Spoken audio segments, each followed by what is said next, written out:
अस्सलाम वालेकुम ख़वातीन व हज़रात। मुर्शिद कामिल रूहानी स्कॉलर जनाब सैयद सरफराज अहमद शाह साहब की दिल की गहराइयों से निकली रूहानी गुफ्तगू के साथ आपकी खिदमत में हाजिर रुखसाना बशीर। सूरह मोहम्मद के हवाले से शाह साहब क्या फ़रमाते हैं कि कैसे सूरह मोहम्मद को पढ़ने से असरार इलाही का मुशाहिदा किया जा सकता है, उसको कैसे पढ़ना है, क्या प्री रेक्विजिट्स हैं और क्या शॉर्टकट है। आइए देखते हैं कि शाह साहब क्या फ़रमाते हैं। इससे पहले शाह साहब ने फ़रमाया है सूरह मोहम्मद का जो कॉन्टेक्स्ट है, शान नज़ूल है, उसके बारे में शाह साहब बात कर रहे थे और ये बताया कि सूरह मोहम्मद मदनी सूरा है, इसमें 4 रुकू और 38 आयत हैं। इसकी दूसरी आयत में आप सल्लल्लाहु अलैहि वसल्लम का ज़िक्र है, इसी निस्बत से इसे सूरह मोहम्मद कहा जाता है। आयत नंबर 20 में क़िताल के ज़िक्र की वजह से ये सूरह क़िताल भी कहलाती है।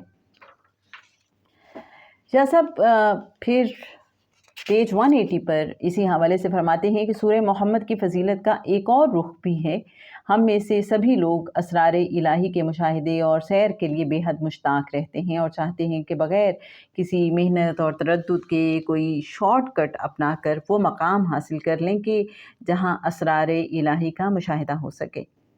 बाबा फरीदुद्दीन गंज शक्कर रहमतुल्लाह अलैह ने एक बार अपने मुरीदीन के दरमियान बैठे हुए फरमाया था, अगर कोई शख्स सूरह मोहम्मद सल्लल्लाहु अलैहि वसल्लम को एक ही सिटिंग में 41 टाइम्स पढ़ ले तो उस पर असरार इलाही का इजहार होने लगता है। लेकिन याद रहे कि असरार इलाही के मुशाहिदे के लिए 41 टाइम्स सूरह मोहम्मद सल्लल्लाहु अलैहि वसल्लम एक ही सिटिंग में पढ़ने से पहले मुझे चंद रिक्विजिट्स पूरी करना होंगी। मैं अपने दिल को अलाइशों से पाक कर लूँ, गुस्सा, गीबत, हराम लुक्मा, फ़रेब, झूठ, हसद, बुग़्ज़, कीने से दिल को पाक कर लूँ।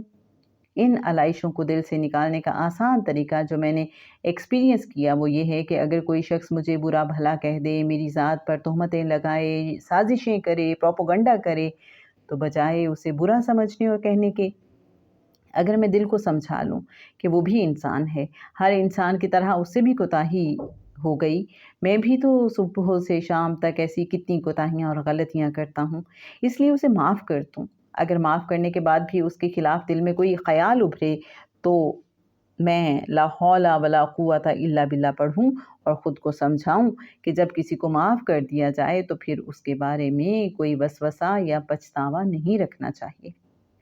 सूरह मोहम्मद सल्लल्लाहु अलैहि वसल्लम एक ही नशिस्त में 41 टाइम्स पढ़ने से पहले मुझे एक और प्री रेक्विजिट पूरी करना होगी, यानी मेरी अना ख़त्म हो जाए, जो अमूमन होती नहीं है। इसके लिए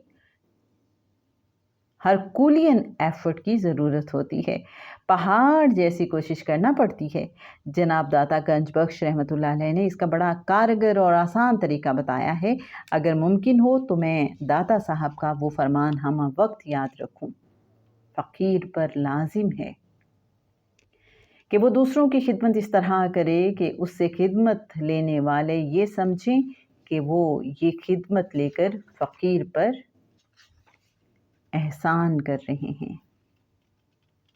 तो लीजिए जनाब, शाह साहब ने प्री रेक्विजिट्स बता दी हैं कि तो अना को ख़त्म करना होगा और दूसरा दिल को अलाइशों से पाक करना होगा, दूसरों को माफ़ करना होगा।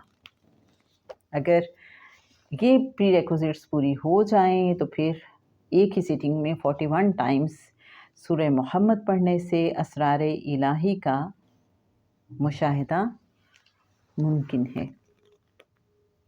रेफरेंस के लिए जनाब बताती चलूँ, किताब अर्जंग फ़कीर पेज 180।